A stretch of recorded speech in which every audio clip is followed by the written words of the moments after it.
Documenting the manufacturing process of composite parts requires capturing all relevant information and communicating it in a clear and concise way. Tracking this information is vital for tracing production issues and understanding part history. COHO vacuum leak detection systems make documenting the vacuum bagging process automatic and user-friendly.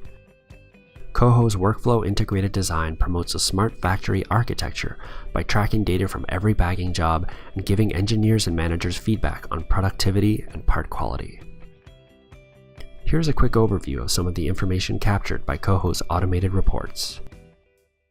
High-level pass or fail results based on user-defined metrics are presented for at-a-glance confirmation of compliance. Information on the part, operator, and notes give constructive insight into each part's specific conditions. All test results for hose leak checks, part leak checks, and vacuum decay checks are recorded in a simple pass-fail format, along with any comments or detailed notes.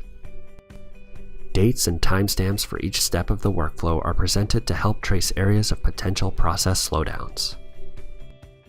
The COHO system also automatically generates files that can be viewed in Convergent's Raven software, where engineers can assess detailed information on each part and better evaluate design impacts and process upsets. COHO has a variety of features to make vacuum bagging a reliable, repeatable, and efficient process. Please watch our other videos for more information or visit our website at www.convergent.ca.